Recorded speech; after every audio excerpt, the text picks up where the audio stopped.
what I really wanted to talk about in this video is where are we when it comes to the statue that King Nebuchadnezzar saw in his dream. So, to get the full story and the full context, go to Daniel chapter 2 and read the entire chapter. I'm not going to read the whole thing. I'm just going to read just a few scriptures from there. So, King Nebuchadnezzar had a dream.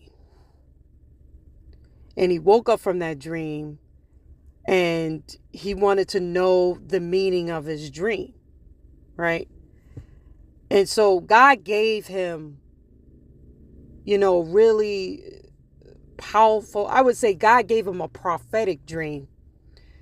He was able to see all the way until Jesus' kingdom coming down. Because we right now are awaiting the second coming of the Mashiach. And if you've been watching my videos, you already know that when the Mashiach has to reign on earth for 1,000 years. And so we are awaiting that. We're awaiting the gathering from the four corners of the earth. So we're waiting for the second Exodus as well. But the dream that God gave Nebuchadnezzar was so powerful. I don't know if he realized at the time how powerful it was.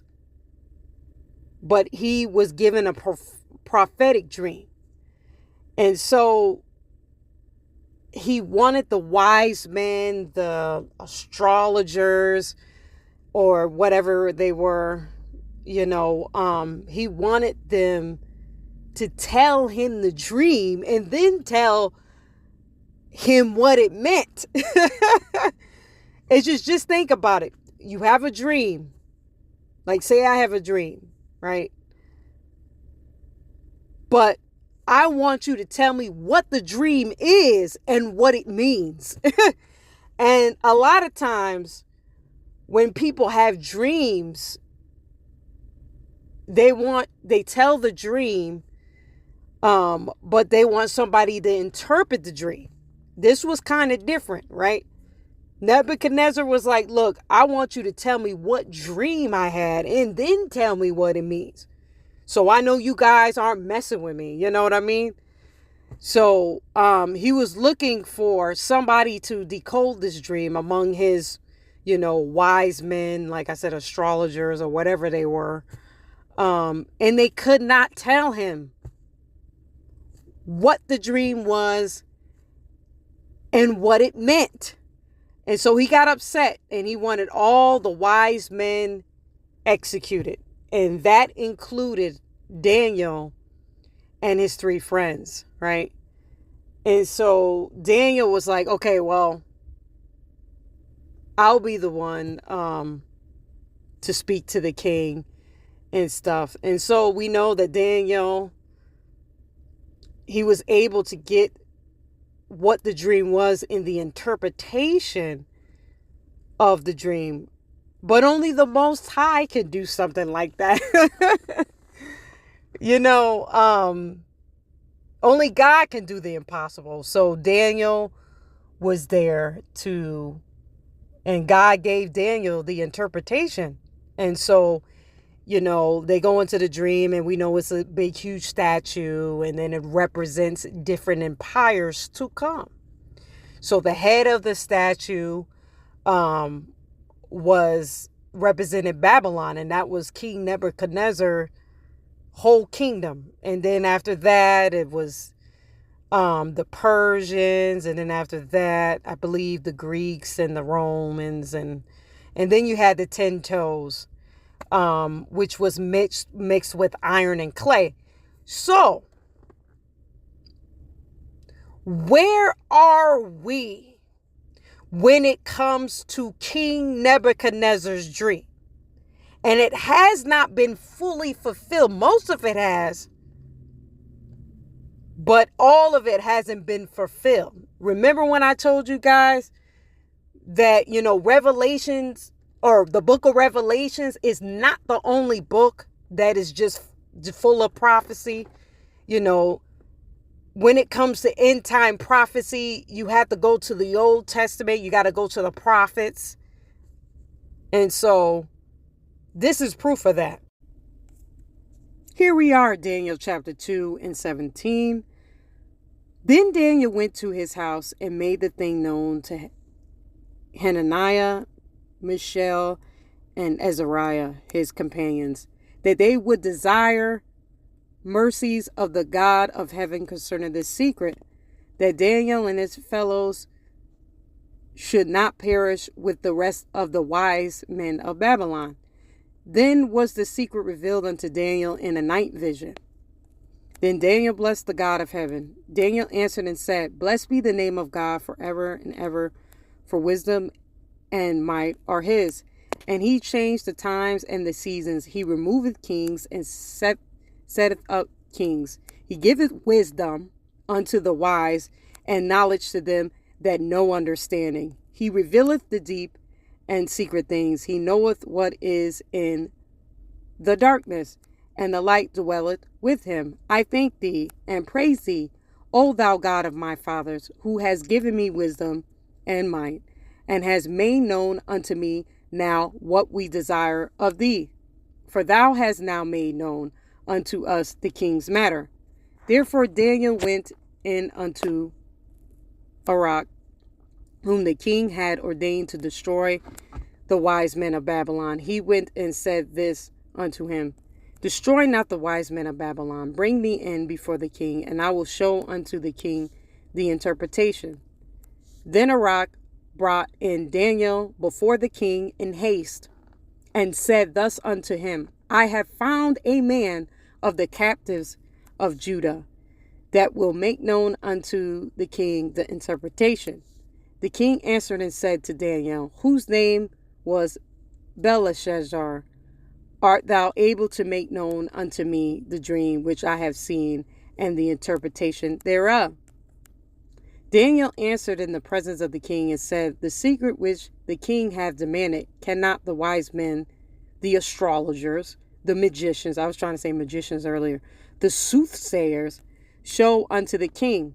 But there is a God in heaven that revealeth secrets, and maketh known to the king Nebuchadnezzar what shall be in the latter days. See, in the end times, thy dream and the visions of thy head upon thy bed are these. And we're talking about BCE. This was before the Mashiach came.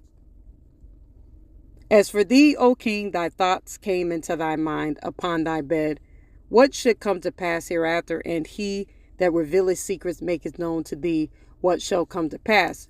But as for me, this secret is not revealed to me for any wisdom that I have more than any living, but for their sakes that shall make known the interpretation to the king. So Daniel was saying, look, the interpretation and the knowledge of the dream didn't come from me. It came from the Most High. The Most High is the one that revealed this secret. But for their sakes that shall make known the interpretation to the king, and that thou mightest know the thoughts of thy heart. Thou, O king, sawest, and behold, a great image. This great image, whose brightness was excellent, stood before thee, and the form thereof was terrible.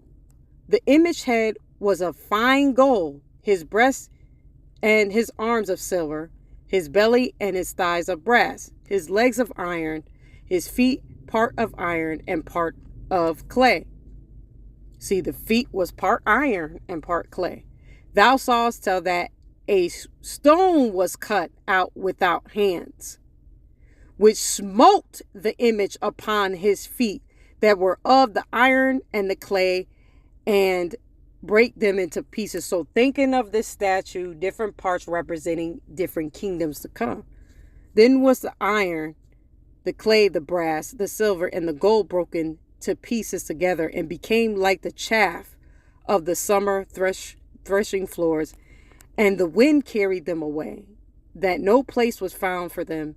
And the stone that smote the image became a great mountain.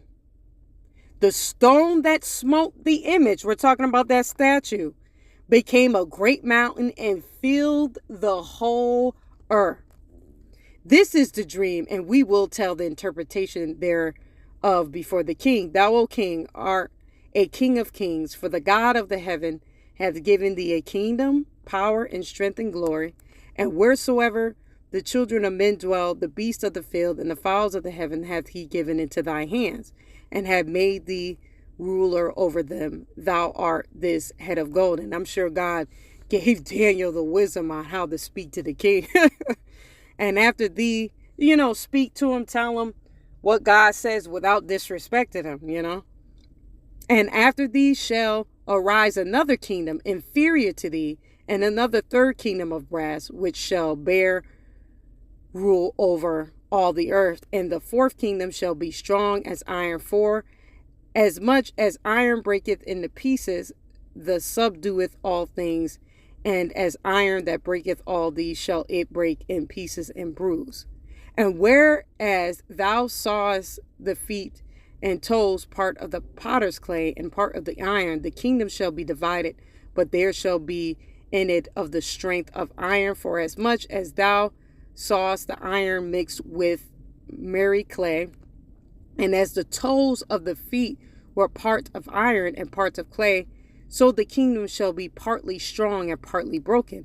And whereas thou sawest iron mixed with merry clay, they shall mingle themselves with the seed of men. But they shall not cleave one to another, even as iron is not mixed with clay. And in the days of these kings shall the God of heaven set up a kingdom which shall never be destroyed. Whose kingdom are we talking about? And the kingdom shall not be left. Okay. And in the days of these kings,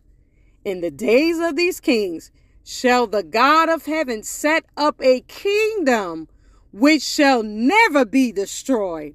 And the kingdom shall not be left to other people, but it shall break in pieces and consume all these kingdoms and shall stand forever. So we're talking about that rock, right? That hits that statue.